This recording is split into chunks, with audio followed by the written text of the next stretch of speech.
원래 예전 같으면 이렇게 하지 않아요. 그죠? 아직도 9월 초까지는 더워요. 그런데 갑자기 꺾이는 것. 야, 좀 놀랐습니다. 어쨌든 시원하니까 좋긴 한데 날씨가 이런 식으로 계속 나가면 때가 가깝다 할 수밖에 없겠습니다. 자, 미리 나와 있는데요. 제목이 섬김과 뭐라고요? 상급. 아주 평범한 말이지만 늘 우리에게는 이게 지고 살아야 할 단어예요. 그렇죠? 섬김과 상급. 먼저 마태복음 25장 34절과 4절에서 36절을 한번 보시겠습니다. 참 말씀드리네. 광고를 부탁했네요. 우리 일부 예배에서 잘 모르시는데 금주 금요일 날 오전 10시에 자매님들을 위한 집회가 있습니다. 우리 이수원님과 외에도 목요일 날 아시죠? 목요일 날 오전에는 우리 자매님들을 위한 집회입니다. 꼭 참석해 주시기 바라겠어요. 5분이 오시고요. 이수원 형님 부부가 오십니다. 그래서 시간 나시는 분은 목요일 날 오전 10시 꼭 참석해 주시기 바라겠습니다. 부탁드립니다.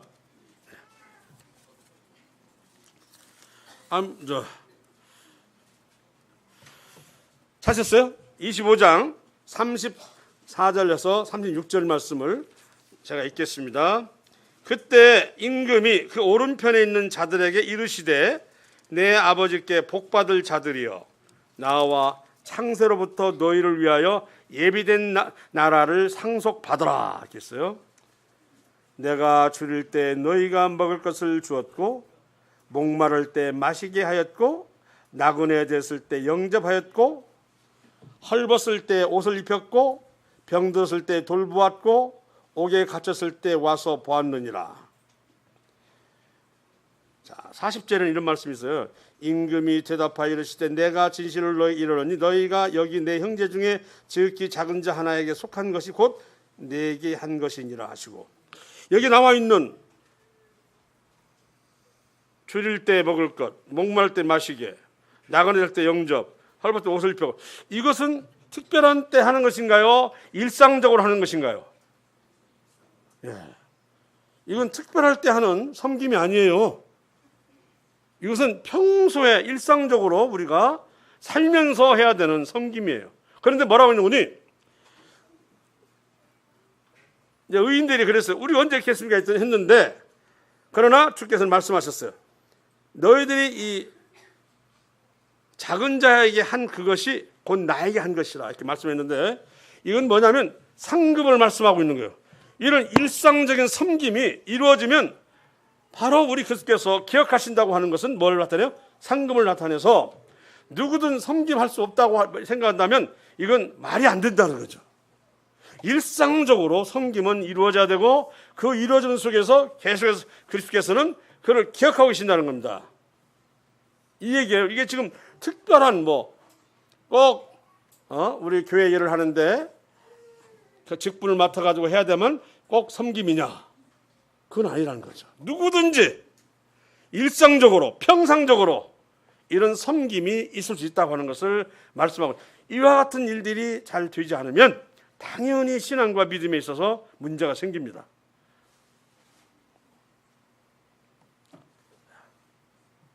이따 여러 인물이 나옵니다만은 다른 특별한 일을 한 사람에게는 그런 칭호가 안 붙었는데 이런 일을 한 사람에게 놀라운 하나님의 어떤 칭호를 주었어요.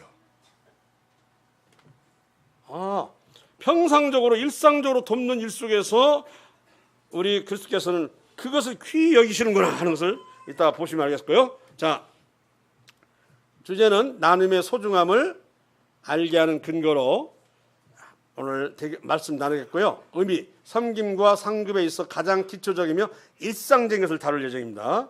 특별한 것에만 섬김이라고 생각하시면 절대 오류입니다. 그래서 누구든지 다 섬길 수가 있는 거라는 것이죠. 나는 은사가 없다고? 천만에요. 그건 하나님이 주신 일을 회피하는 거라는 겁니다. 어떻게 배고픈 자에게 먹을 걸 주고 목마른 자에게 마실 수 없다. 이 말은 꼭 식물과 물질을 말하는 건 아니에요. 그렇게 힘들고 괴로운 사람에게 아까 말했죠. 옥중에 있는 사람을 와서 보였고 또 아픈 자에게는 돌아보았다.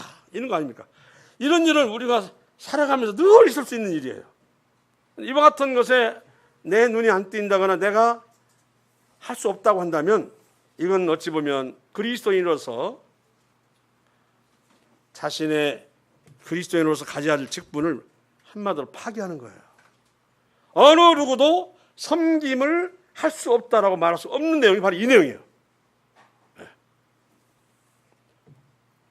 그럼 섬김에 있어서 가장 기본적인 말씀은 마태복음 20장 26절에서 28절 말씀인데요. 같이 한번 읽을까요? 시작. 너희 중에는 그렇지 않아야 하나니 너희 중에 누구든지 크고자 하는 자는 너희를 섬기는 자가 되고 너희 중에 누구든지 으뜸이 되고자 하는 자는 너희의 종이 되어야 하리라. 인자가 온 것은 섬김을 받으려 함이 아니라 도리어 섬기려 하고 자기 목숨을 많은 사람의 대속물로 주려 함이니라. 그래서 이와 같은 일들을 이제 손수 행하신 분이 그리스도인데 그분께서는 누구도 피겠지 못할 섬김과 상급에 대해서 말씀하고 있습니다. 상급이 특별하게 주는 거 아니에요. 바로 그 하는 일에 그리스도께서는 나에게 한 것이라고 말씀하시고 있어요. 얼마나 상급이 쉽습니까? 쉬운데도 불구하고 일을 내 눈에 안 띈다고 또 내가 할 수 있는 게 아니라고 한다면 이건 아까도 거듭 말씀드리지만 핑계예요. 아니면 하나님이 주신 은사를 버리는 것입니다. 자, 섬김은 하나님의 사랑의 통로다 이렇게 얘기했어요.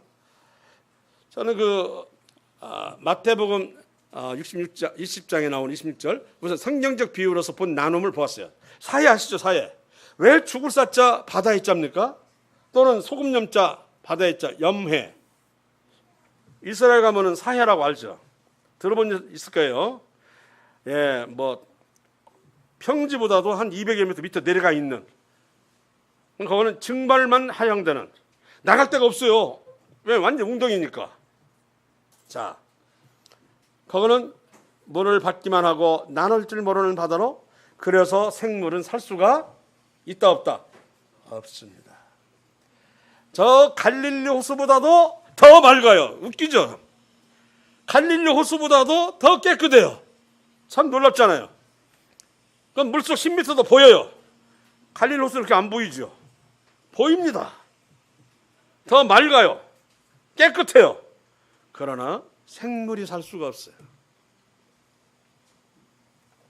여기에 근거해서 잠언 28, 17절 가난한 자를 구제하는 자는 궁핍하지 아니하려니와 못 본치 않은 자에게는 저주가 많으니라. 잘 보세요. 갈릴리 바다 하면 호수죠. 아마 빠른 속도로 달리면 1시간에 돌아갈 수 있는 1시간 빠른 속도로 돌 수 있는 거기도 지면보다 낮아요. 우리 예수님께서 자주 갈릴리 호수 주변을 뭐라 할까요? 교육장으로 사용하신 이유가 뭐냐면 내려가는 거거든요. 갈릴리 호수 이렇게 비탈져 있어요. 로마 시대 때 유명하다는 도시마다 원형극장을 지어요. 아시죠? 뭔 말인가? 옛날에도 음악을 좋아했나 봐요. 오페라도 오페라 물론도 좀 좋아했나 봐요. 음악을 했는데 그래서 보면은 어떻게나 참 잘 지었던지 아무리 높은 원형극장 그 위라 할지라 그 아래에서 중앙에서 소리 내면 똑같이 들린다는 놀라운 것인데 그 원리가 갈릴리 호수에 있는 거예요. 이 갈릴리 호수는 딱 말하면 쫙 위에까지 소리가 거의 들릴 정도로 천연 원형극장이에요. 이해하시죠? 그래서 예수님이 즐겨 사용했습니다. 그 당시에는 마이크가 없잖아요. 이렇게 지표분배도 내려가기 때문에 그 갈릴리 바다 가면 베드로 고기가 있고 한데 이번 이스라엘 간 사람들 한번 배를 타고 물고기 잡는 그 실수도 했으면 좋겠어요. 보니까 잡는 그것도 하늘에 있더만. 그런데 작은 거 잡으니까 어떻게 아세요? 작은 물고기는 못 먹으니까 입에다가 돈을 물려줘. 여기서 많이 보던 하고는 바다에 띄워요. 큰 놈 잡혀오라 하는 식으로 많이 보던 얘기죠. 작은 것은 돈을 물려가지고 첫 번째 작은 것을 잡아가지고 던지더라고요. 봤는데 자, 그 아시다시피 예수님과 그 제자가 베드로가 통행세를 내야 되는데 돈이 없으니까 가서 물고기 한 마리 잡으라. 그 입에 우리가 낼 돈이 있다는 거 아니에요. 그래서 물고기 입에 물리 있어요. 돈이야.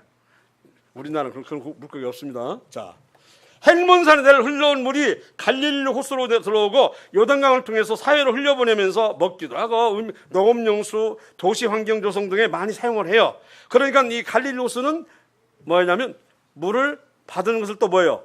돌려주는, 이것을 그래서 갈릴리 호수는 생명줄이에요. 좀 탁하죠? 생명줄입니다. 탁합니다. 그러나 이거는 많은 생물이 살고 있습니다. 이게 상당히 비유 같지만은 또 현실이기도 합니다. 그런데요, 사해 가면 아니 어떻게 저렇게 바다가 깨끗해? 맑어? 하지만 그거는 생물이 살 수가 없다.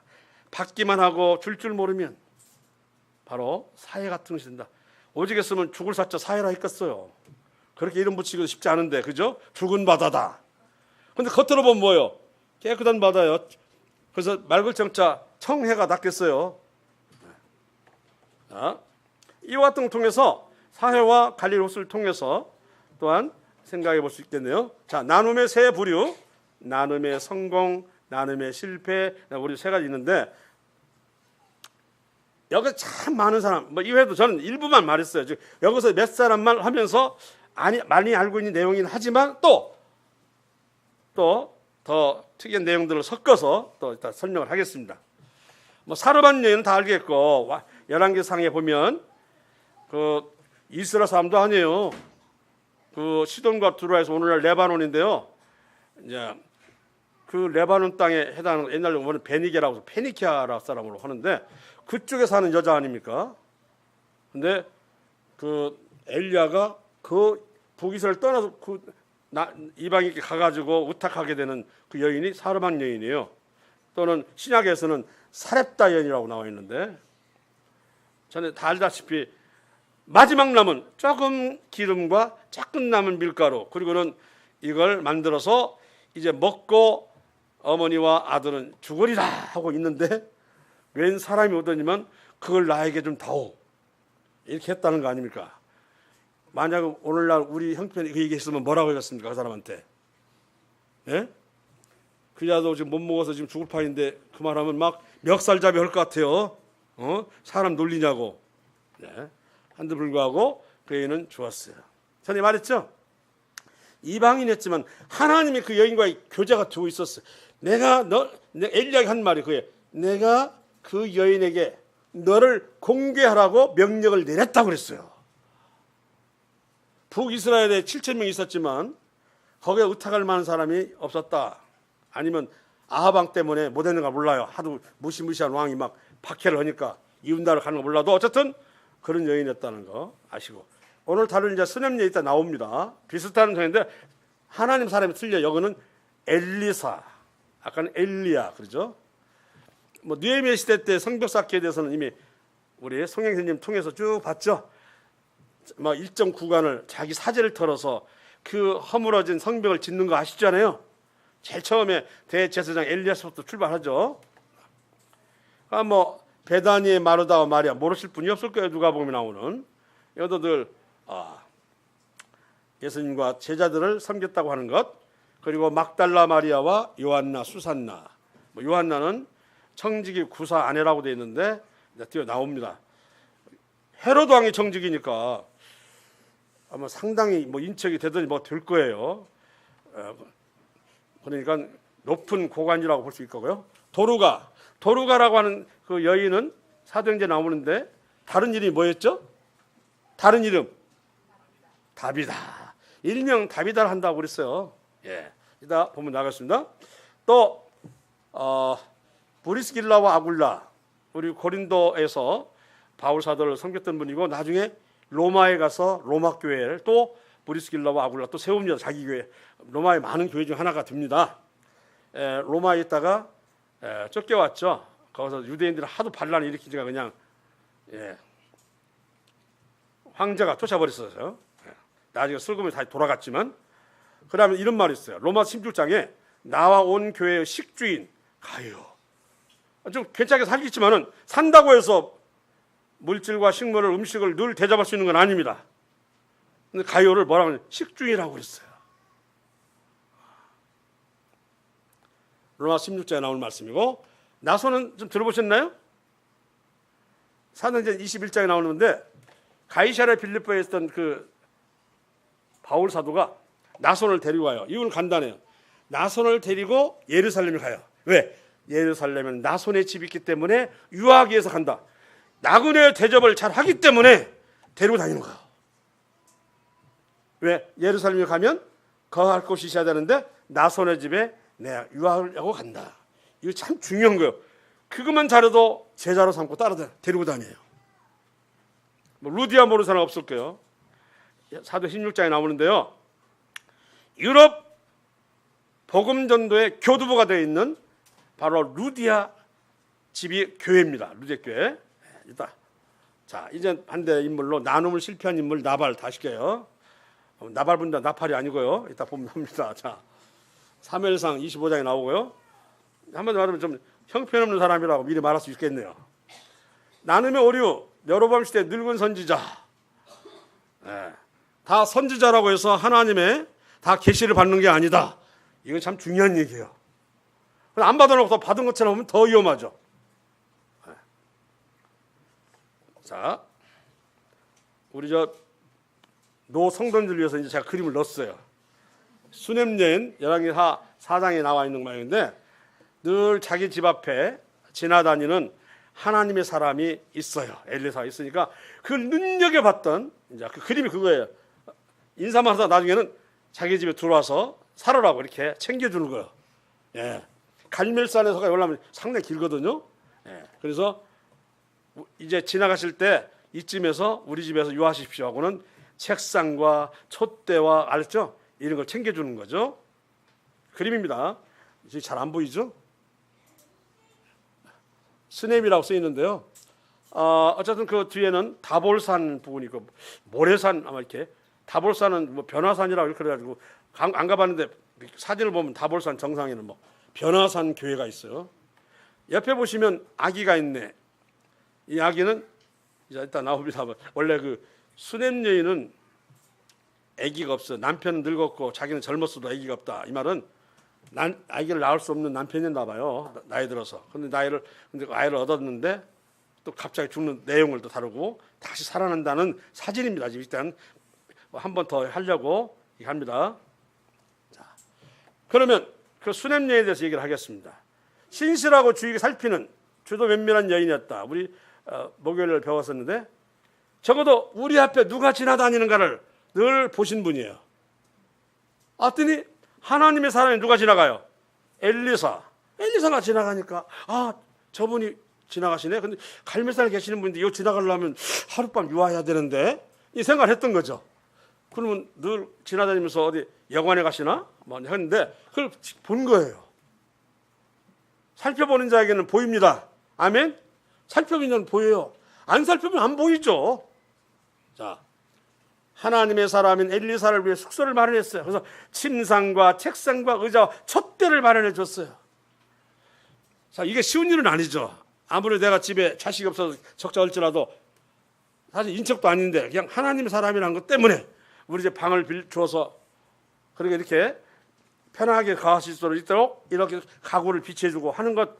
일단은 오시면 침상 제목뿐만 아니라 음식도 대접을 해야 할 거 아니에요. 그죠? 이런 것들이 쉬운 일은 아닌데. 근데 제가 생각해 봤더니 또 혼자만 안 다녔어요. 늘 사환, 비석계 누가 있어? 개아씨가 있어서 개아씨 방도 있겠죠. 개아씨는 너는 딴 데가 잘하니? 나는 잘 이럴 수는 없는 거 아니에요. 이 개아씨가 늘 따라붙거든요. 엘리사 선지자를 그런 게 있었겠다 생각 드는데 어쨌든 이 수냄 여인은 손 접대하기를 좋아했던 것 같아요. 늘 왔다 갔다 하는 것을 봤어요. 저분을 우리 집에 모셔야 되겠다. 근데 어떤 목적이 있었던 건 절대 아닙니다. 아기를 가질 수 없는 우리 집안에 아기를 달라고 해야지. 이런 것 어디도 없었어요. 오히려 아기를 준다니까 난 필요 없다고 그랬어요. 여인의 요구가 아닌 하나님의 선물로 하기를 얻는 것입니다. 전에 말했죠. 당시 이스라엘은 부모를 봉양할 아들이 없으면 죽은 것이나 마찬가지예요. 그 당시는 거의 남자만 이랬나 봐요. 아들이 있어야 그나마 나이 들면 부모가 살 수 있는데 없으면 죽는 거예요. 이런 시대인데 왜 본인도 아기가 왜 필요 없겠으면은 낳을 수 없는 상황이니까. 아까 말씀드린 남편은 나이 들어서 아기를 낳을 수 없어서 그래서 아예 바라지도 안 했던 것 같아요. 그런데 하나님 선물로 뭘 줬어요? 아기를 줘. 일상적인 섬김을 이건 놀랍게 기적을 베풀어 준다는 거예요. 기적을 베풀어 준다는 거예요. 나는 먹을 걸 줬지만 하나님은 그에게 뭘 준다면 생명을 주는 거예요. 뭘 줘요? 생명으로 보답해 줬어요. 자, 일상적인 것을 통해서 그가 섬기니까 하나님이 가장 필요한 거. 이제 내가 필요한 것이 무엇이냐? 저는 필요한 것이 없습니다. 참 겸손하더라고. 근데 계약서에 있다가 제가 보니까요. 이 집에 집은 괜찮은데 아이가 없네요. 이렇게 써요. 그래. 그럼 아이를 이 집에 선물로 줘야겠다. 이렇게 한 거예요. 목적을 따라 했다라면 아마 안 했을 거예요. 그건 사르반 여인도 아기도 살릴 뿐만 아니라 또 죽었는데 다시 살아났다는 거 아시잖아요. 예. 그런데 왜 자식이 죽었을까? 이제 전에 이런 얘기했길래 아마도 아기가 서너 살쯤 됐을 때 나와요. 아빠 따라 밭에 갔다 급상을 봐서는 늘 데리고 서너 살짜리를 밭에 안 데려가잖아요. 늘 데리고 다닌다는 말 무슨 말인지 알겠죠? 금이야 옥이야 금지 옥이야. 주면 깨질까 놓으면 꺼질까 아시죠? 이렇게 되니까 하나님께 향하던 마음이 어디로 갔어요 지금? 에? 자식한테 가는 거예요. 예. 저도 손녀 하나 봤는데 너는 안 와도 애기는 보내라 이런 말이 나오려고 하더라고요. 네. 저는 그런 것을 몰랐어요. 근데 그런 마음이 들더라고요. 자, 급사했다는 걸 봐서 그렇게 하나님을 섬기던 분이 이제 애기에 집중하다 보니까 그런 일이 생겼나 보다 하는 추측이죠. 자, 어쨌든 여인은 생각했어요. 이 죽은 아이 급사했는데 이걸 주신 분도 하나님. 그럼 하나님은 사람이 하실 거다 하고는 엘리의 발을 붙잡고 그냥 늘어진 거예요. 엘리사 늘어진 거예요. 아시겠죠? 네, 그랬더니 엘리사가 하나님의 능력으로 살립니다. 그래서 아까 말한 대로 잠시 하나님보다 더 자녀를 사랑하면 이건 성경상으로 옳다 그르다는 것입니다. 그렇다고 해서 뭐 자식을 내버리고 부모를 모른 채 우리 하나님 절대로 그러시면 모른 채 있다가는 어린 까마귀 뭘 쪼여요? 눈을 쪼인다 그랬어. 부모를 우습게 알면. 그만 하지 말라고 그랬죠? 그 말 했다가 우리 다래가 눈이 진짜 엄마가 그 말 했다가 진짜 다음날 눈이 부은 거예요. 깜짝 놀랐어요. 자, 다음이야. 수넴 여인은 밑에 보세요. 손 접대함으로 복을 얻을 뿐만 아니라 이제는 하나님을 뭘로 알아요? 경험적으로 깨달아 알았을 것이라는 것이죠. 욥이 하신 말이 있죠. 전에는 하나님을 귀로만 들었다가 이제 눈으로 본다 하는 것은 임재함을 실제로 경험한다. 이거 참 중요한 거예요. 우리가 신앙생활에 늘 하나님 나와 함께 계시는구나. 하나님 함께 계시겠지 하고는 같아요, 틀려요? 완벽히 틀려요. 하나님 나와 함께 계시겠지 하는 거. 계시는구나. 이건 너무 틀려요. 신앙생활에 있어서 너무 차이가 나는 겁니다. 이제 수넴 여인은 그걸 이제는 인지하시는 것을 아예 경험으로 하는 거예요. 이것은 죽을 때까지 버릴 수 없는 놀라운 은혜인 거예요. 아멘 하시죠? 예. 엘리사와 하나님의 왕국에 기였기 때문인데 다른 거 아니에요. 무슨 특별한 일은 바로 그런 손대죠. 앞으로 강사님 오시면 잘 모시기 바랍니다. 엘리사이고 엘리야 있습니다. 그분 따로 있습니까? 하나님 일을 하는 사람이다 이 말이죠. 이런 일은 특별한 일 아니라고 하는 것입니다. 항상 특별한 일을 해야만 상급 있는 걸 생각은 이것을 오늘 깨지기 바랍니다. 절대 하는 그 말씀을 안 했어요. 오히려 일상적인 것을 섬기도록 원했고 그 섬김을 지켜보고 있다가 내가 기억하겠다고 말씀하시는 거예요. 이번 도루가 그림 보시면 알겠죠? 도르가는 과부를 잘 섬겼어요. 이 과부 섬기고 고아를 섬기는 건 특별히 하나님이 더 좋아하십니다. 왜? 과부와 고아는 걷어주는 이가 없으면 어떻게 해요? 굶어 죽으니까요. 그래서 젊은 힘 있는 사람은 어떻게 해보지만 과부와 어린이는 할 수가 없잖아요. 소출이 잘 나는 나라도 아니에요. 그 나라는. 그래서 도로가 이렇게 사도행전 9장에 보면 뭐 속옷과 겉옷을 막 과부들이 막 내보이면서 우리 도로가가 우리를 이렇게 섬겼는데 죽었다고 막 한 거 아니에요. 옆에는 지금 누가 죽었어요? 도로가 죽어서 막 애통해하는 장면이고 아마 수염 기른 사람 누구 같아요? 에? 베드로가 이제 살리려고 온 것 같아요. 일단 우리 성담지에서 넣어봤어요. 욥바라고 하는 것입니다. 욥바. 오늘 욥바도 한번 가고 싶었는데 욥바에 가면 걔는 그 베드로가 환상적 봤다는 집도 있고 한다는데 예배당도 있고 못 봤습니다. 근데 그림 보세요. 다시 살아났죠? 자, 도로가 입장에서는 나 낙원에 있는데 왜 나를 왜 불렀는가 몰라 이럴 수 있습니다. 그런데 사람들에게는 우선은 우리가 당신이 없으면 우리 어떻게 돼요? 이 말입니다. 하나님이 그걸 아시고 아마 도로가 없으면 과부를 돕기가 힘든가 보죠? 모임에. 그래서 지금 자, 일명답이다. 선행과 구제하는 힘이 많았다 함. 자, 야고보서 1장 27절 같이 읽겠습니다. 시작. 하나님 아버지 앞에서 정결하고 더러움이 없는 경건은 곧 고아와 과부를 그 환난 중에 돌보고 또 자기를 지켜 새 속에 물들지 아니하는 그것이니라. 잘해. 꼭 고아야 되고 과부면 찾아 사는 거 아니고요. 어려운 사람, 힘든 사람, 그죠? 슬퍼하는 사람, 괴로워하는 사람, 아시겠죠? 네. 그게 환난이잖아요, 환난. 자, 그녀는 지혜가 넘치거나 재능이 많은 것이 아니고 아마 한 가지 바느질. 왜? 속옷과 겉옷을 보이면서 이렇게 우리가 입혔다고 하고 했거든요. 해동 9장 39절에 다 일일이 찾았다가는 시간 없는 그 내용이에요. 막 겉옷과 속을 보여주면 막 우는 거예요. 과부들이 울면서 죽은 도루가가 우리 생전에 이것을 다 우리 입히고 걸치게 했다 하는 것이에요. 아, 그러고 보니까 이분은 은사가 뭐냐면 재능이 뭐냐면 바느질인가 봐요. 바느질. 사람이 가장 중요한 세 가지 하나가 입는 거 입성 알아봐요. 알죠? 먹성, 입성 있죠? 바로 이 입성을 했나? 이 부지런히 바느질 해가지고 옷을 줬다고 하는 것입니다. 이게 베드로한테 그 옷을 보였어요. 이거 다 돌고 간 거라고. 다른 내용을 엇걸려 하는 얘기예요. 여기 바느질 잘하셨나 보다. 그리고 헐벗은 자에게 입히고 이 말인 것 같아요.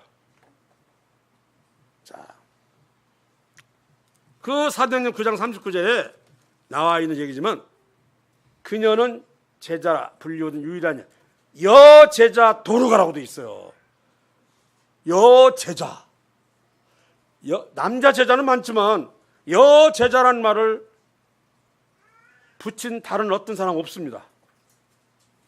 아니 이분이 항상 정말 복음을 열심히 전하고 주의 말씀을 또한 증거하고 가르치고 이게 아니에요. 뭐만 있어 지금.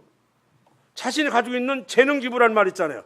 바느질을 열심히 해가지고 그걸로 옷을 나눠주고 지어주고 꿰매주고 이걸 했는데 놀라운 것은 여제자라고 했습니다. 의심나면 9장 39절 보시기 바랍니다. 여제자라고 했어요. 이런 칭호 아무나 베베도 못 받았어요. 베베도 막달라 마리아도 못 받았어요.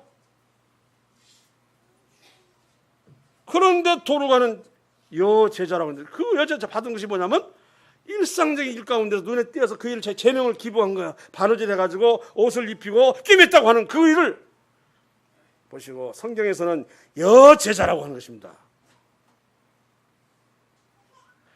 자, 이게 특별하신 능력입니까? 아니잖아요. 어느 누구도 이런 일 할 수 있다 없다. 다른 일로 꼭 바느질만 해도 할 수 있다 없다.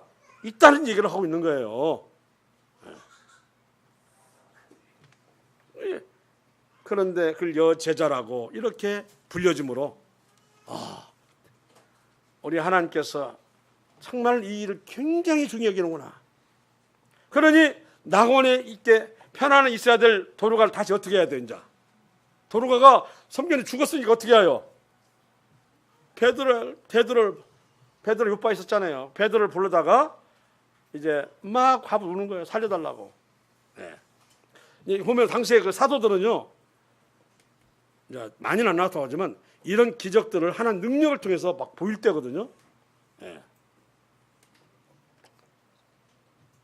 자, 이는 아까도 마태복음 25장 40절에 지극히 작은 자에게 한 일이 그 왕이 말했어. 뭐라고 했어요? 나에게 한 일이다 했어, 안 했어요? 했어요. 이 바로 과부들에게 옷을 주고 꿰매고 하는 이 일은 하나님께서는 나에게 한 것이다 라고 말씀하셔서, 이런 사람은 이 과부들에게 필요한 사람이니까 나는 내 옆에 두면 좋겠지만 저 불쌍한 사람들 잘 보세요. 이런 사람에 대한 특별하신 하나님 관심이 있다는 거 잘 아시기 바랍니다. 어느 정도냐면 낙원에 있는 사람일 때 다시 꺼내가지고 지상으로 내려보낼 정도로 중요하게 해요. 슬퍼하거나 어렵게 여기거나 고민하거나 괴로워하는 사람을 보면 하나님은 그냥 지나치는 게 아니라 죽은 사람이라도 살려서라도 뭐란 말이에요? 가서 돕기를 원하는 그런 심령을 가지신 분이 누구예요? 하나님이시에요. 하나님이시라는 거죠. 잘 아세요. 하나님이시라는 거죠. 특별한 은사가 있는 거 아니야. 슬퍼하는 사람 같이 가서 슬퍼해주고 마음도 위로해주고, 어떤 일을 많이 맡은 사람들 때는 막 그 일 많은 것 때문에 힘들할 때 있어 가서 위로해주고, 한 번씩 밥도 사주고 고민도 들어주고, 바람도 한번 쐬주고, 다 여기 속하는 거예요. 특별한 게 아니에요. 지금 오늘 섬김과 상급은 일상적인 겁니다. 저는 지금 특별한 은사를 얘기하는 거 아니에요. 뭘 하든 교회 안에서 예배당 안에서 뭘 하든 다 일상적인 일을 하면 놀라운 것은 그 상급은 바로바로 축적이 되는 거예요. 이 일상적인 일임에도 불구하고 이 일은 하나님께서 얼마나 귀히 여기는가를, 그래서 죽은 자도 살려야 다시 그 일을 하도록 만드시는 하나님이시라는 거. 이게 바로 도로가였습니다. 자, 읽겠습니다. 믿음은 다른 사람을 섬기게 사용되는 것이며 진정한 믿음은 그 자체가 뭘로 나타나요? 행위가 나타난다.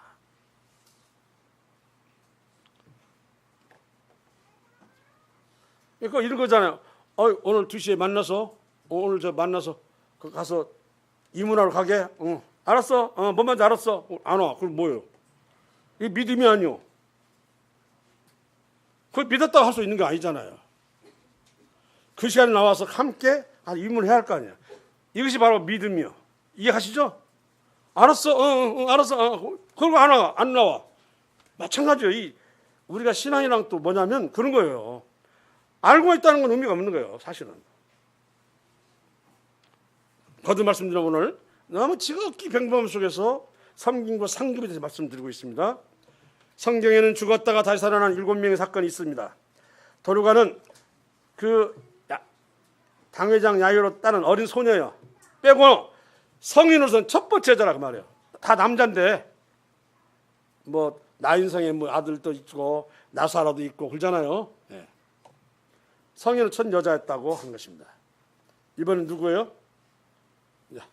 루디아. 그림을 보겠습니다.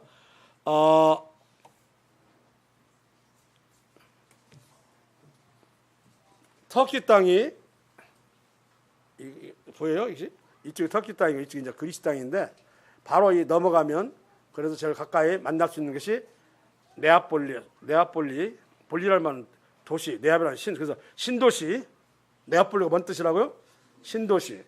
혁신도시예요. 그리고 옆에가 빌립보가 있습니다. 그 알렉산더 아버지 이름이 필립 이름 따서 진 건데, 자 비교적 잘 살았어요. 자 보겠습니다. 바울이 빌립보 강기게스 강가에서 기도처를 구하다가 루디아를 만났고, 하나님이 빌립보 교회와 유럽의 복음의 씨를 뿌리게 한 교두보로 삼았는데, 지금은 많이 좁혀져가지고 강기게스 강이 이 정도요. 이 침례터고, 그리고 여기 넘어서 이쪽으로 넘어가면 루디아 교회라고 세워졌어요. 동방교회 세운 의미도 없어. 동방교회 알아서 세웠는데 이게 강인데 여기서 자 다시 한번 유럽 선교를 위한 교두보로 루디아 집을 사용하셨는데요. 루디아 집은 유럽 첫 교회가 되는 것입니다. 바울이 2차 선교 여행 때요. 두아디라성 출신의 자주 장사꾼으로 옷감이 있어요. 자주 장사. 이 상당히 비싼 옷감이에요. 자주색은. 두아디라는 바로 이런 염색과 옷을 만드는 유명한데요. 그거는 타락의 도시라고 했잖아요. 아마 이분은 굉장히 힘들었을 거예요. 이게 나왔습니다. 필리포에 나와 있는데요. 자기 소유로 바울을 섬기는데 유럽의 교회를 개척하거나 물러나 쉴 때 유숙하여 기력을 회복하거나 바울 사도가 제자와 함께 20여 년간을 이용했다고 합니다. 유럽에 심지어 나와서 머물다가 생각하고 이런 것을 20여 년 이용했다 하는 거예요. 그는 읽어보면 뭐라고 되어 있어요? 하나님을 첫째로는 뭐라고 써요? 사업가야. 이게 중요한 얘기죠. 사업을 하는데 하나님의 인도가 필요하다고 여기고 바쁜 일정에서도 하나님을 위한 시간을 내어 강가의 기도처. 아니 왜 회당도 없이 왜 기도처 강가에 있어? 전에 얘기 들었는가요? 유대 남자가 10명이 안 되면 회당을 지을 수가 없어요. 없으니까 강가에 나가서 기도하는데 대개 그런 경우는 사람들이 많이 안 모일 테죠. 그런데도 불구하고 가서 기도하다가 누구 만나는 거예요? 바울 사도를 만났다는 한 얘기입니다. 회당이 아닌 옥외 집회에 참석했던 거예요. 옥외 집회. 루디아는 여인입니다. 자, 원래는 바울은 비두니아, 즉 터키 땅에 있는 비두니아 가려고 했는데 성령이 막았어요. 야, 그거 가지 마라. 마게도냐로 가라. 마게도냐는 바로 빌립보를 통해서 가는 그 데살로니가 그쪽 지역이 다 마게도냐 지역이에요. 자, 루디아 여인을 통해서 무렵전대 문을 열게 하시려고 틀어서 누구를 만나게 하려고 했어요? 루디아를 만나러 가라는 거예요. 한마디로. 너 그러지 말고 지금까지 다시 또 가지 말고 틀어 가서 유럽 선교의 첫 교두보를 수 있는 루디아라는 여인을 만나라 하는 것이죠. 한마디로. 이것이에요. 결국 마게도냐 간다는 얘기는 네가 원하는 터키 땅으로 하지 마. 하지 말고 마게도냐로 가. 그런데 바로 루디아를 만나라 이거죠. 이것이 이제 사도행 16장 7절에서 10절에 나오는 내용입니다. 아까도 했지만 기도처. 바울 사도는 오늘 회당이 없으니까 어디 가서 만날까 유대 처음에는 무조건 유대인을 만나서 전했거든요. 바울 사도 그런 게 갔더니 전통에 따라서 여기는 강가 있겠지 하고 나갔는데 누구를 만났어요? 루디아를 만난 거예요. 루디아는 상당히 자주장사로 굉장히 바쁜 사람이었어요. 사업가였기 때문에 그의 집을 예배당으로 놓았다 하는 정도. 그리고 사도 바울과 제자들 20여 년간 봉양이 있다고 하는 것은 잘 사는 사람, 못 사는 사람. 잘 사는 사람이죠. 아까 그 온 교회와 나의 식주인 가요 이렇게 말을 들을 수 있는 사람이 누구예요? 루디아야. 그래서 마게도냐 알고 봤더니 루디아를 만나기 위해서 성령님이 그쪽으로 가라는 거였다. 자, 그러자 그녀는 여호와 하나님만 알고 있는 그녀에게 이 일로 말미암아 예수 그리스도 안에 있는 하나님을 알고 구원을 받아요. 이제 진정한 구원과 영생을 소유한 자로서 자기 집을 개방해서 뭘 만들어요? 예배당으로 만들었다는 거 아니에요. 앞에 루디아 교회가 있지만 별 의미 없어요. 루디아는 그 하나님의 사람을 섬기는데 어디 가지 말라. 우리 집에 머물라고 했어요. 만나는 거. 당신 같은 사람은 어디 가지 마. 우리 집으로 가야 돼. 우리 집. 이렇게 강권했다고 되어 있거든요. 강권. 여인이 외간 남자한테 막 강하게 막 권유하고 하기 쉽지 않은 시대에 강권해서 우리 집 머무세요. 우리 집 머무세요. 누구든지 접대하는데 쉽지 않은 시대거든요. 우리 집 머무세요. 막 하나 강권해서 모시고 갔다고 돼 있어요. 네. 접대를 통해서 루디아는 이렇게 두고두고 이름이 나 있는 여자가 된 거예요.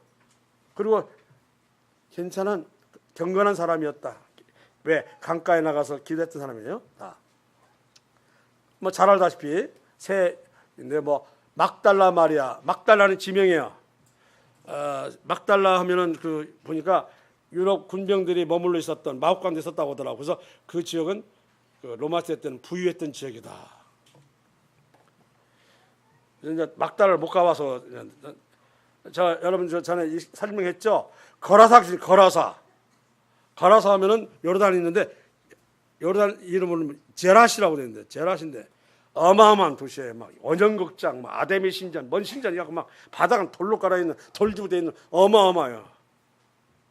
근데 막달라도 그렇게 부유했던 지역이라고 알고 있고요. 요한은 아까 말했죠. 헤롯 왕의 청지기 구사 인척이 되거나 그렇게 해요. 수산나 등 누가복음 8장에 나오는 사람들입니다. 이 사람들이 섬기는데 두 번째 뭘로 속였어요? 자기들의 소유를 베풀었다고 하는 것입니다.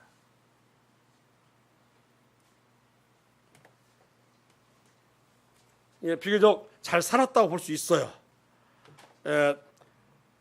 오늘날도 제라시나 보면은 데가볼리라고 해서 성읍이 몇 개 있어요. 10개 성읍이 있는데 그 10개가 뭐냐면 로마나 헬라의 문화를 가진 도시라는 뜻이거든요. 데가볼리 지역에 거라사가 있어요. 있는데 길랏 라못 들어봤나요? 아하방 때 길랏 라못 차지역에서 여호사박과 연합해가지고 아람하고 싸웠던 길랏 라못도 굉장히 큰 도시예요. 성읍에 거기도 막 아데미 신전이 있고 원형극장이 있는 그런 데거든요. 데가볼리 일부입니다. 네. 많이 들어봤어요? 길랏 라못 들어봤죠? 길랏 라못 다들 못 들은 것 같은데 이름이. 네. 길랏 야베스는 들어봤나요? 자, 내 것을 드린 데서 주님께서 역사하신다는 것이죠. 주님이 이들이 안 도와주면 못하실 분이 아니지만 우리 오병이어도 주님이 능력이 없어가지고 줘봐 내가 티밥 튕겨져서 이렇게 불려서 줄게 이건 아니잖아요. 사람의 손을 내미는 속에서 이적을 베푼다. 아셔보세요. 그죠? 예수님은 하나님 마찬가지 사람을 통해서 복음을 전하기를 원하시요. 당신이 직접적으로 막 신성함으로 막 전하는 것이 아니라 사람을 통해서 이것이거든요. 예, 오병이어 알죠? 5마리 아니요 대신 5개 보리떡과 2마리 물고기인데 그 물고기도 뭐 얘기 들어봤더니 잘 생겨가지고 팔아먹는 물고기 아니라 안 팔리는 거 따로 모아놓고 논다고 했잖아요.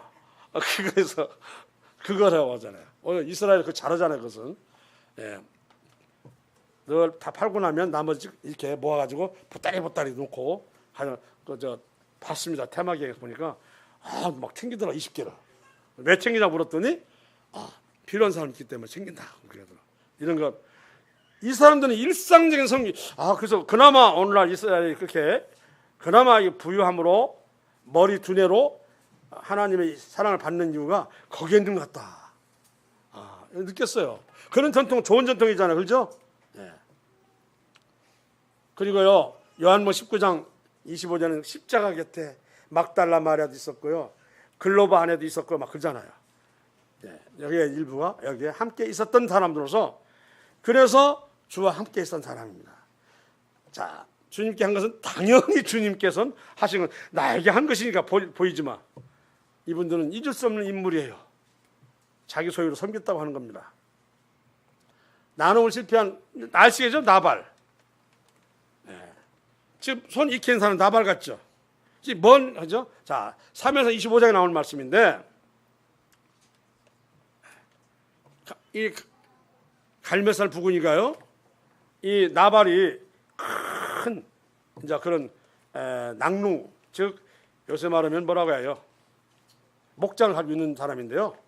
옆에 그림은 뭐냐면 그런 나발이 죽었어요. 갑자기. 자, 이유가 있었겠죠? 자, 보겠습니다. 나발한 이름은 뜻이 어리석음인데 누가 부모가 아무리 그래서 그렇지 이게 어떻게 생긴 이름인지 모르겠어요. 설마 자기 아들 갖다가 너는 멍청한 놈이다. 멍청이라고 진짜. 이 사람 어디 있겠어?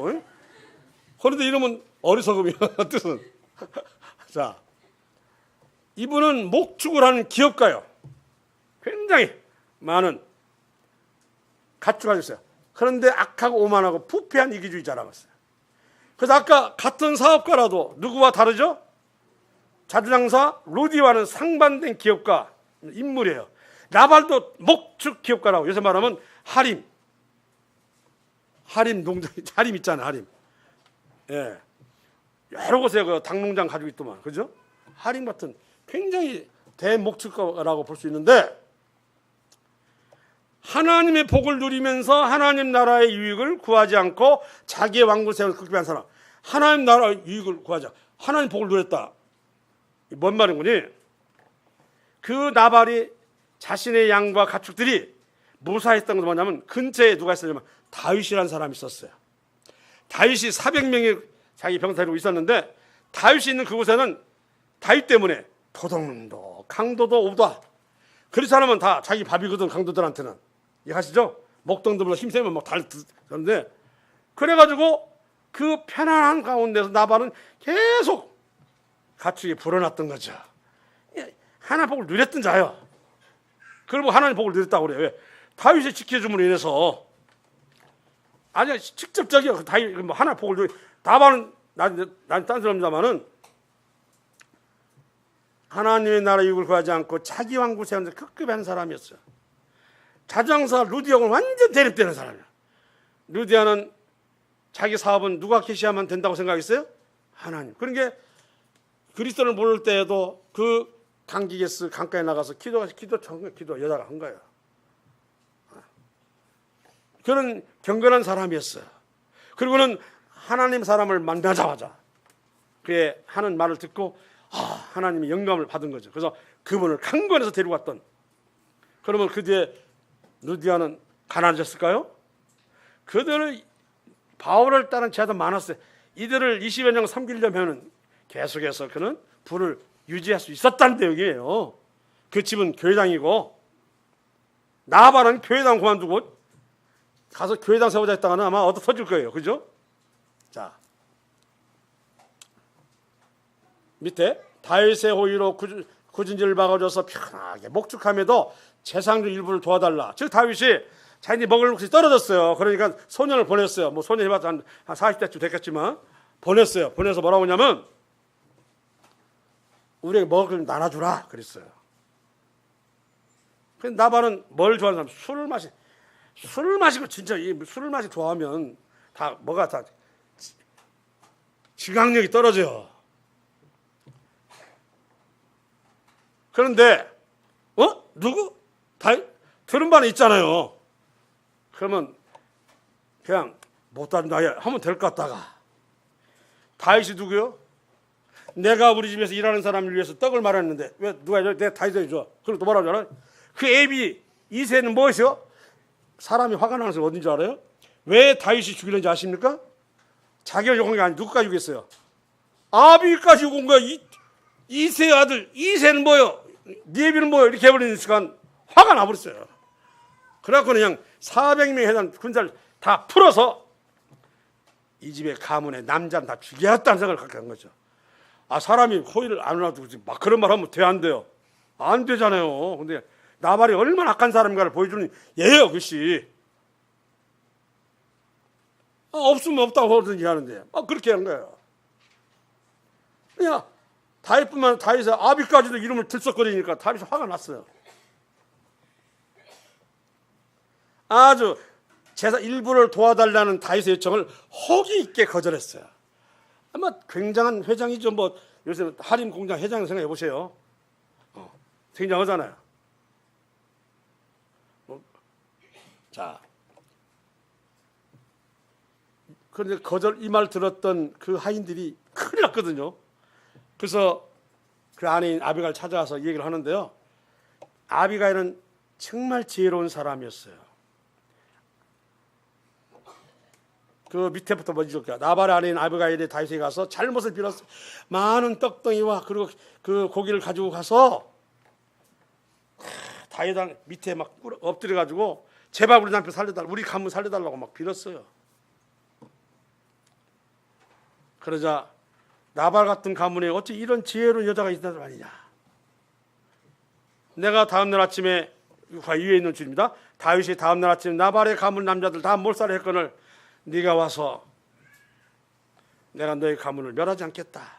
그러나 너는 나발 부인이 됐으면 참 아깝다. 이렇게 생각을 했던 거죠. 자, 그런 지혜로운 여인을 두고도 이런 어리석은 남편이 변하지 않는 것, 있을 수 있다고 하는 것입니다. 우리도 있을 수 있어요.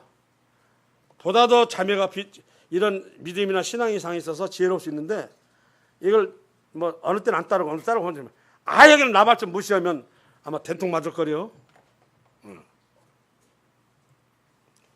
나발은 취했어. 그러니까 다음 날에야 그 얘기를 들었어요. 그날 전하려고 해서 막 다윗왕 당 죽이려 합니다. 날만 새면 죽이려 한대요. 하고 말을 전하려고 갔더니 취해갖고 정신이 없어. 그러게 먼저 다음 날이면 좀 깨날 거 아니에요. 깨나. 아니면 막 건국질하면서 일어날 거 아니에요.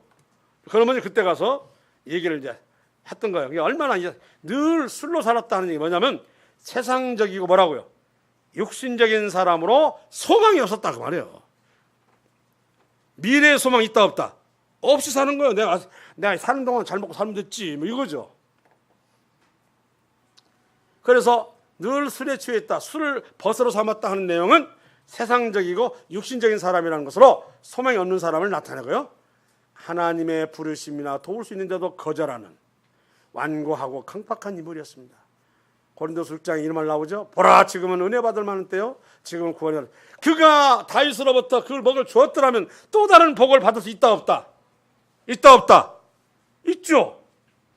또 다른 하나님의 복이 있을 거예요.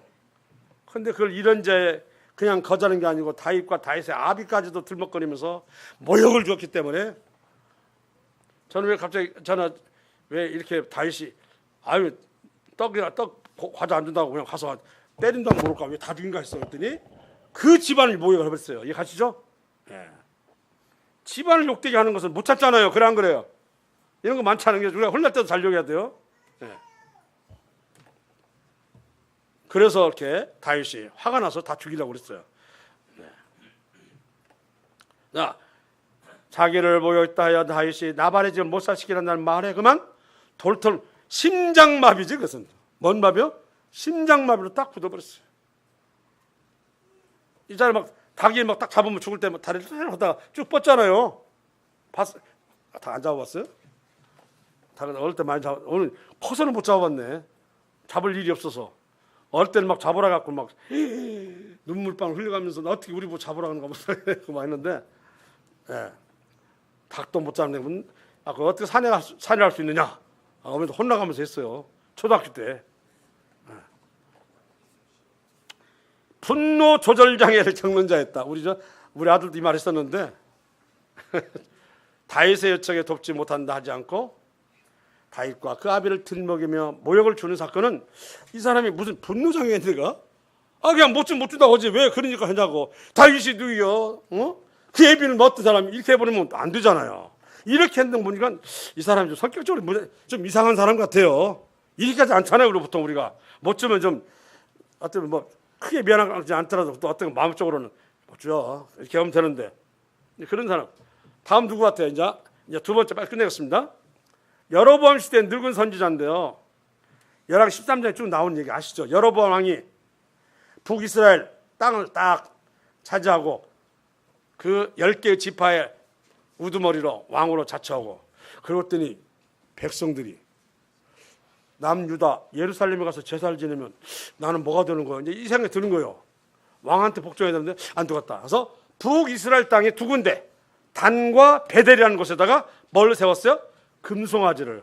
하고는 얘들아 너희들 저 남유다로 갈 거 없어. 여기 너희 하나님이야. 하나님이라고 했습니다. 바알을 안 했어요. 하나님이요 하나님. 금송아지를 만들어서 그렇지. 하나님이요. 이렇게 했던 거죠. 이 말을 들은 아니죠. 이것을 알고 계신 하나님께서 하나님의 사람을 보낸 거예요. 가서 경고하고 심판 내리라. 그래서 찾아갔어요. 여러분 당신에게 이런 왕이 될 수 있는 하나님의 놀라운 은혜를 베풀었거늘 왕이 되게 무섭게 이런 우상을 설치합니까? 하고 막 하니까 저놈 잡으라 하다가 손이 어떻게 됐어요?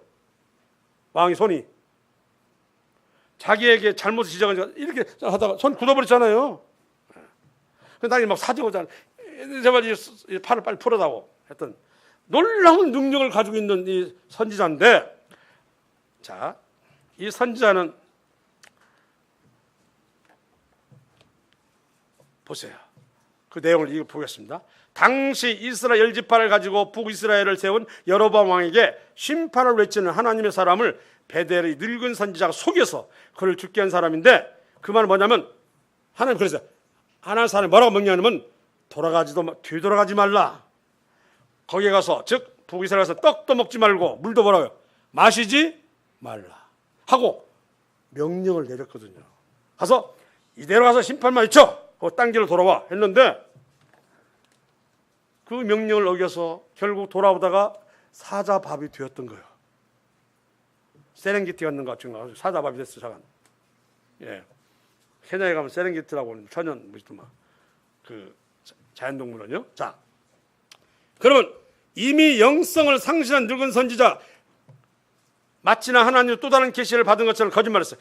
나도 하나님을 섬기는 사람인데 당신에 대해서 하나님 말씀하시더라. 그냥 돌려보내지 말고 우리 집에 위에서 먹고 마시고 하라고 이렇게 말했어요. 그냥 포토산을 말했으면 에이 그거 할 텐데 선지자라고 하니까 우리가 이거 참 조심해요. 선지자라고 하니까 성도로 한다고 하면 똑같은 거 아니에요. 무슨 말이니? 그 뭐 신천지도 성도로 할 거래요. 자기들끼리 안 합니까? 할 거예요. 내가 볼 때는 다 성도가 아니잖아요. 자, 거짓말 해가지고 우리 집 유하고 먹고 마셔도 하나님이 괜찮다고 하셨습니다라고 한 거죠. 그게 같은 선지자니까 마음이 놓였던 거예요. 이거 참 그래가지고 먹다가 죽은 거예요. 자, 그 늙은 선지자는 이미 하나님의 영이 있어 없어요? 전혀 없는 베델 성지와 같은 곳이에요. 금송아지는 있어도 영이 있어요 없어요? 베델 대단해. 영이 없거든요. 베델이란 제단은 바로 늙은 선지자예요. 이 말은 뭐냐면 여로보암 시대의 북이스라엘은 없어요. 영 들만한 것이 상징인데 그 사람 우리가 말 잘 들어 하나님 말을 우선적으로 생각을 해야 한다는 거예요. 사람의 말이 아니라 뭐가 우선이에요? 하나님 말 우선이에요. 자, 화살 보세요. 심판을 외친 하나님의 사람의 죽음은 1차로 하나님의 명령을 어긴 것이고 그러나 더 궁극적인 죽음은 뭐냐면 되돌아가지 말라였어요. 뭐라고요? 되돌아가지 말라는데 다시 늙은 사냥 불러 다시 어디 가다가 어떻게 했어? 다시 돌아간 거예요. 이해가셔요? 나갔다 다시 베델로 가는 거예요. 우리가 구원받고 나서 다시 예전으로 돌아가면 돼요, 안 돼요? 이것은 영성이 죽어버려요. 이미 우리가 마음껏 우리 이주로 살다가 구원을 받고 하나님의 자녀를 하고 성도를 하는데 다시 되돌아간다? 당연히 영이 죽죠. 이해하십니까? 뭔 말인가? 아시겠죠? 이 젊은 애는 아니죠. 그냥 젊은 애는 없어요. 이 하나님의 사람은 먹고 마신 것도 보시지만 되돌아가고 때문에 죽었어요. 되돌아가지 말라 그랬거든요. 되돌아가지 말라. 우리가 구원받고 나 다시 되돌아갑니까? 아, 영은 죽어요. 갈수록 말라가요. 이해가시죠? 뭔 말인가? 다음에 빨리 읽겠습니다. 자, 교훈. 누가복음 6장 38절 말씀 같이 읽겠습니다. 시작. 주라 그리하면 너에게 줄 것이니 곧 후위되어 누르고 흔들어 넘치도록 하여 너희에게 안겨주리라. 너희가 헤아리는 그 헤아림으로 너희도 헤아림을 도로 받을 것이니라. 너희가 그 알고도 모른 척 있지? 너도 헤아림 받아. 너 아파 있는데 모른 척 있지? 너도 헤아림 받아. 잘하세요. 너에게 줄 것이니 후위되어 그냥 주는 게 아니고 누르고 막 혹시라도 안 찾는 거 막 흔들어서 채운다는 거야. 넘치도록. 그런데 밑에가 있어요. 너에게 헤아리 내가 해주면 해준 대로 복을 받고 알고도 안 해줬다. 일상적인 섬김이 있는데도 불구하고 모른 척 했다. 난 힘들다 안 했다. 시간이 없다 안 했다. 못 본 척 했다. 내 그 헤아림으로 너희도 뭐라고 한다요? 헤아림을 받을 것이요. 오늘 제가 말씀드린 것은 섬김과 상급이 멀리 있다 가까이 있다. 그 가까이 있는 이 상급이 일상적이에요. 평범적이에요. 괴로운 힘들어하는 사람, 슬퍼하는 사람, 괴로운 없는 사람 이 사람 돕는 거예요. 그러면 바로바로 그냥 상급이 착착착 붙어요. 이게 돼 있어요. 무슨 큰 일이나 하고 전국을 다니면서 복음을 전해야만 상급이 있는 게 아니에요. 오히려 그런 사람에게는 여제자라는 말을 안 붙었는데 아까 누가 붙었어요? 도루가 여제자라는 말을 붙었어요. 이거 아시기 바랍니다. 그래서 받는 자보다 주는 자가 복이 있다고 하시는 것은 상급 관련이 있는 것이고요. 어떤 성경이 그랬어요. 받기만 하면 영원한 빚쟁이가 될 거요 라고 하는 얘기를 지금 저는 생각이 납니다. 자, 아까 말했던 내가 줄일 때 너희가 먹을 주었고 목마를 때 마실게 하였고 나그네되었을 때 영접하였고 벗었을 때 옷을 입혔고 병들을 때 돌보았고 옥에 갇혔을 때 와서 보았느니라. 임금이 대답하여 이르시되 자 내가 진실로 너희에게 이르노니 자 같이 읽습니다. 시작. 너희가 여기 내 형제 중에 지극히 작은 자 하나에게 한 것이 곧 내게 한 것이니라. 작은 자라 하는 얘기는 꼭 하찮은 그 말 아니라 힘들고 괴로워하고 슬퍼하고 어려워하는, 알겠습니까? 이런 의미를 가지고 있어요. 아시겠죠? 이런 사람에게 한 것이 곧 뭐라고요? 내게 한 것이다. 그 밑에 잠언 11장에도 나옵니다. 흩어 구자에도 더욱 구하게 되는 인난이 과도에 아껴도 가난하게 될 뿐이라. 자, 일상적이고 평상적인 섬김이 안 되면 상급은 물론 그리스도께 나아가기 어렵다. 영적으로 성장할 수도 하나님의 마음을 이해하기도 힘들다 하고 말씀하고 있습니다. 오늘 얘기는 어느 누구도 섬길 수가 있다 없다? 있습니다. 이거 섬길 수가 없다고 말이 안 됩니다. 그리고 그 상이 작아요 커요? 작아요 커요? 어마어마하게 커요. 놀랍게도 이런 상이 크다고요. 저는 이 보면서 놀랐어요. 아, 이걸 왜 믿으셨지? 바로 하나님 축적되는 상인데 이런 섬김이 왜 하찮게 여겼지? 생각하면서 그냥 충격을 먹었어요. 바로 나에게 한 것이 바로 계산이 된다는 거예요. 이거 아시겠죠? 자, 오늘 시간 되기 때문에 기도하겠습니다.